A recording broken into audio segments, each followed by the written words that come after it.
I call this poem Yahweh and Doris Day. Scene 1. You ever try to be on time but everything goes wrong? Through circumstance or circumchance, the journey takes too long. Some motorist is over in the fast lane going slow. Then traffic stops, the road is blocked, but what? Nobody knows.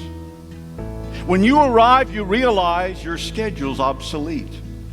You understand the day you planned is roadkill, so to speak. But then you find you're right on time for sitting with that one.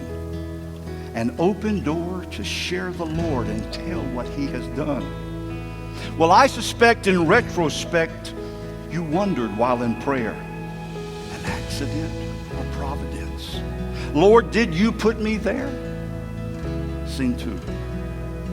You lose your job, then where was God becomes your plaintive cry. You let Him lead only to see His way turn into why. But then the task you never asked for puts you right in line. Location through vocation moves you in His will and time. Scene 3. Your table's not available and neither is Lucille. That waitress is your favorite cause she keeps your glasses filled. So they sit you beside the loo, the British word for can. Your server's name is Herbert. He's got extra hairy hands. All through the day you hardly ate so you could gorge yourself. But now instead of garlic bread, the bathroom's all you smell. Well, humanly, it's plain to see the night's a total loss. You feel as if you're walking in the force of Murphy's Law. But then you spy this older guy. You look, and as you do, his body language boomerangs a message back to you. This might sound weird, but in your spirit, you sense something strange. You wonder if your catastrophic evening was arranged.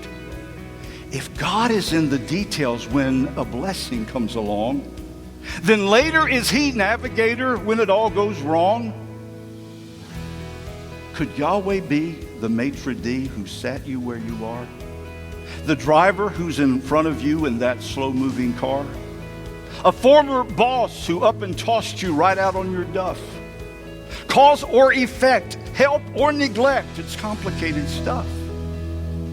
And God's impact won't change the fact that people do dumb things. But even fools get overruled when Christ is Lord and King.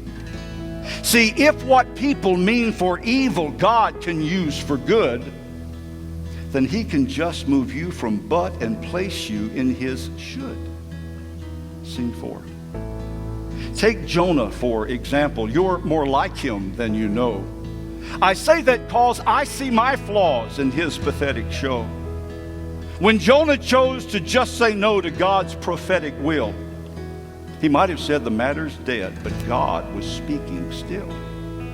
Joe hopped a ship and said, that's it, now time to get some rest. But God can send where He intends by north, south, east, or west. He used a storm, the perfect warning when someone's asleep. Then as he's sinking, Jonah's thinking, man, this ocean's deep. God sent a great big fish to take this prophet for a spin. And in that belly, Jonah, well, he finally did repent. That creature's journey featured learning, helped the prophet see. When God points there, then that is where He means for you to be. Scene 5. When our plan A gets in the way of Jesus, go and tell, then God can nudge or He might shove. He whispers and He yells. Or maybe in the daily give and take of our routine, we catch a clue that God is doing something yet unseen. A rotten day might be the way He leads from here to there. A providence through circumstance with God is Fred Astaire. In fish intestines, there are lessons we all need to see.